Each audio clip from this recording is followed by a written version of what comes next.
I don't have time is the biggest excuse and the main reason why you are still stuck as a mid-level developer making less than 6 figures. Or maybe you do have the senior title already, but you know deep down that you're not really a senior yet.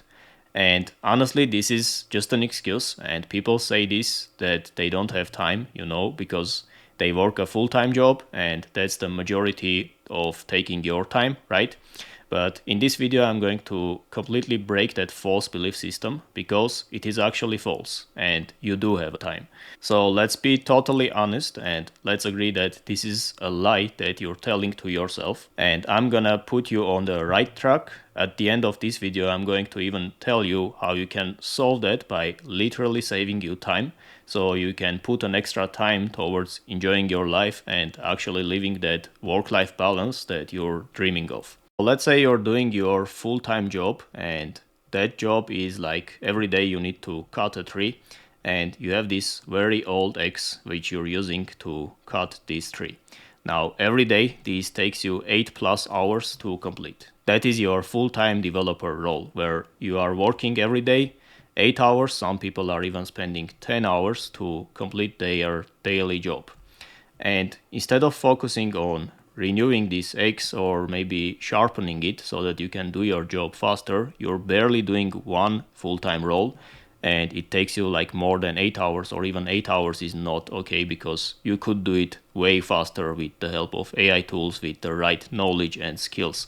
But it is taking you like 8 hours, and let's imagine you're doing this every day of the year, which is your job, right? You're doing it every day of the year, of course, skipping the weekends. So you're cutting like 300 something trees during this year, and never once in your life you crossed your mind to sharpen this axe instead of just keep doing the same stuff and spending 8 hours or more to cut this tree. What you could do is you could maybe spend some time sharpening your skill, which is your development skills, and then with these new skills you could cut 3 or 2 trees at the same time that is taking you right now to complete one job.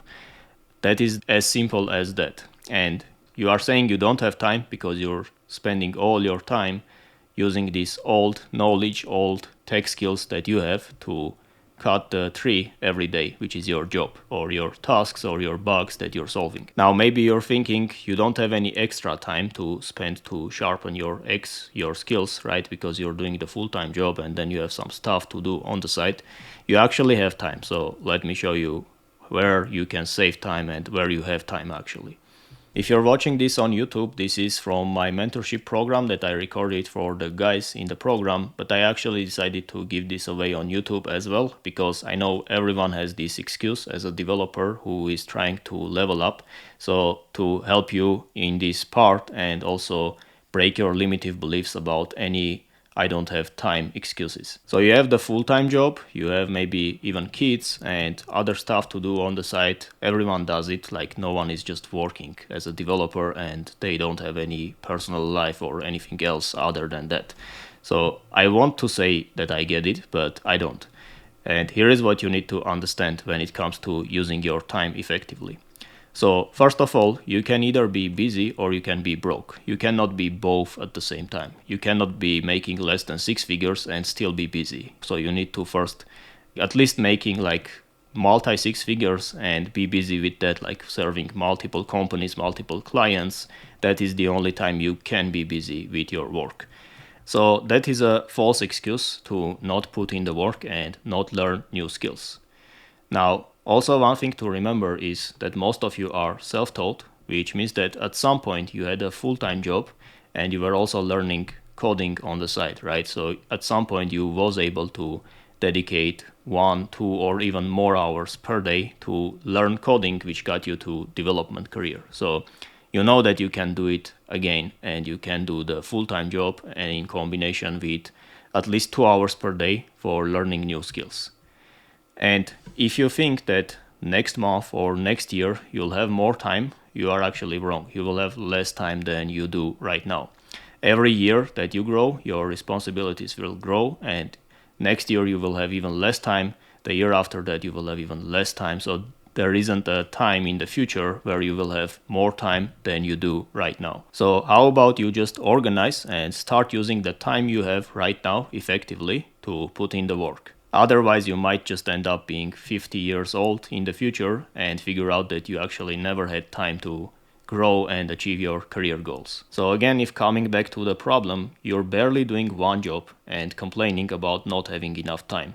Don't you think that your skills are not enough for doing the job and you could instead sharpen your skills, do the same job way faster and free yourself up some time, which you can either use to take another company, another project, making double of the salary, or maybe just relaxing or doing whatever else you would prefer.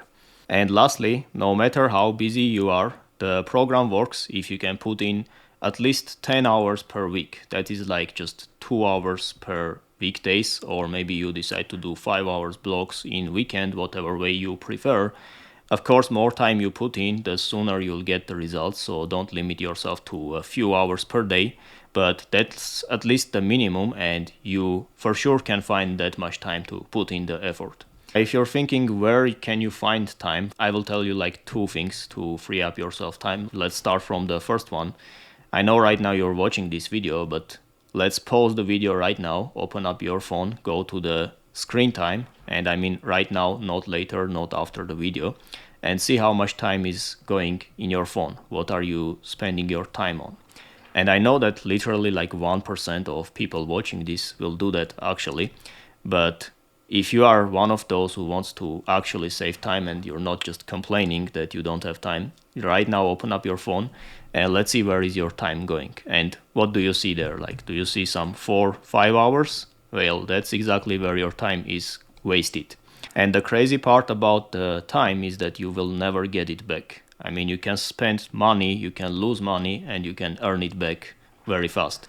But time is something that is gone, it's gone forever. You cannot ever get it back. And that's the difference actually between broke and rich people, because rich people understand that once you lose time, once you waste time, you will never get it back. While poor people don't understand this and they keep wasting their time.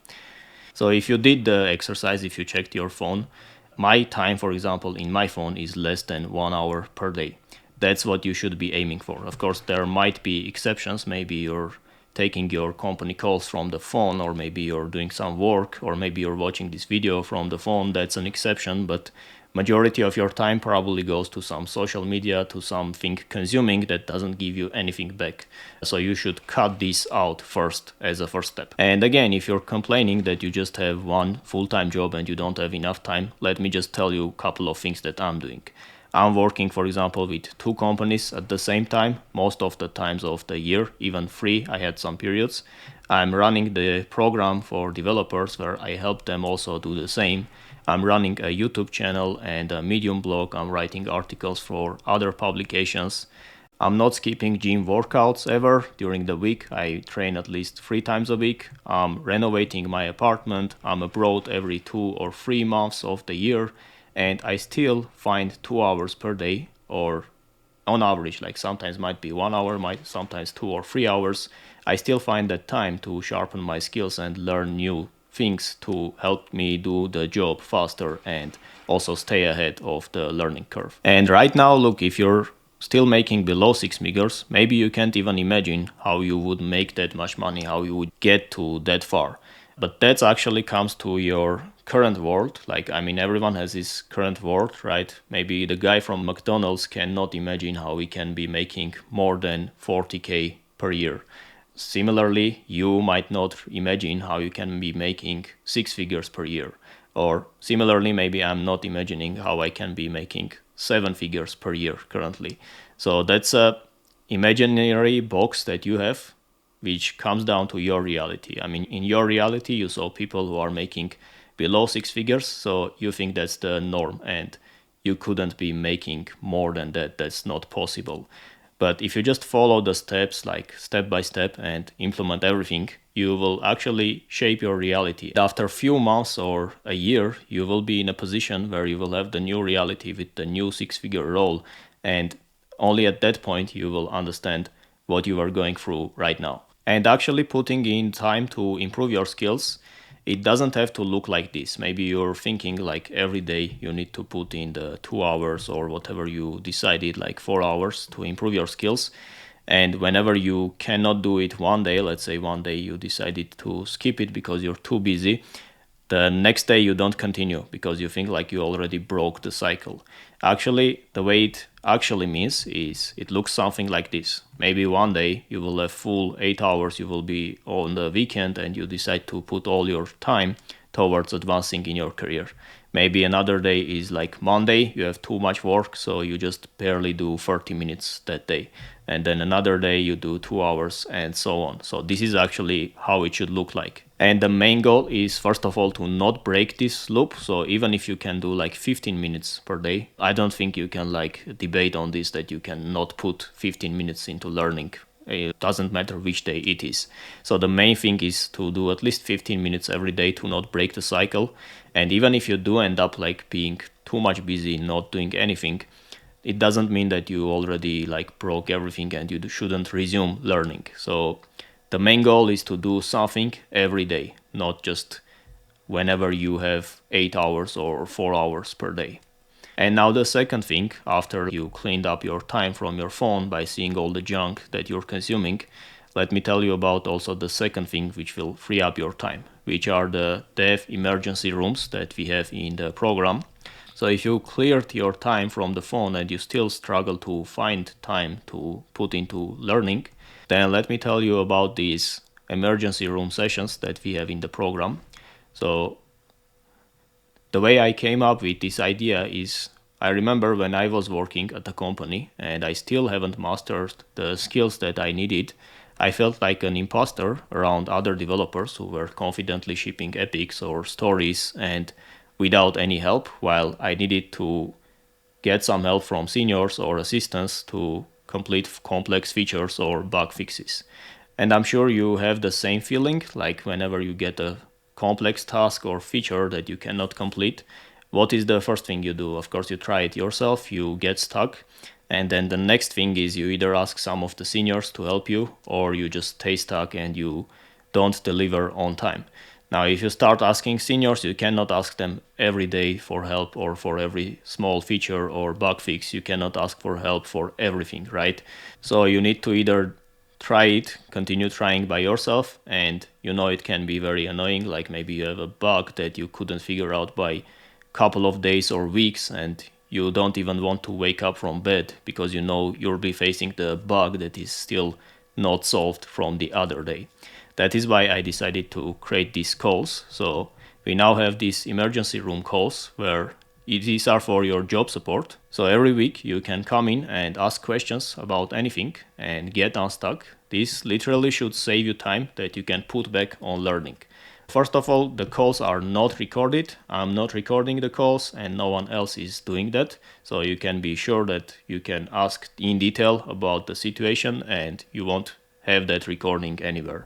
You can ask in detail about the situation and why you are blocked. You can bring that annoying bug or some complex feature that you have no idea how you should start or what are the steps. You can bring that to these calls and get guidance and even some pair programming to help you solve the issues. Whatever is blocking you at work, you can come in and ask your questions. And any question is valid. Your questions can be about anything. So don't feel like an imposter during these calls because everyone else is like needs help like you do. So don't think about sounding stupid or asking some questions which are super basic. Someone else will be asking questions that are easier than yours and someone else will be asking questions that are harder than yours. You will be able to learn from both and then there is no judgment of what questions you're asked. It can be as simple as some CSS challenge that you're trying to figure out. And lastly, you can come and go as you need. So if you're in a rush, let's say it's Monday morning, you have too much stuff to do, you can just come in, ask your questions, get help and leave. You don't have to stay for the whole duration of the call. But if you stay, of course, it will be beneficial for you. You will see other guys, other types of projects who are asking questions. You will learn from their experiences as well. But if you don't have time, either way works. You can just come in, ask your questions and leave, and then maybe come to the next sessions for learning. So what we are doing here is, first of all, we are saving you time from your phone, first of all, and then also with these calls for your job. And then second, that time that we save, you don't need to go with that time and watch more social media. We are saving actually that time for you so that you can put it into your learning. And hopefully you don't have any more excuses like I don't have time. You should find time to dedicate at least 1 hour per day or like 30 minutes per day for learning, and then other days when you have more time, you should be putting more time to achieve your goals faster.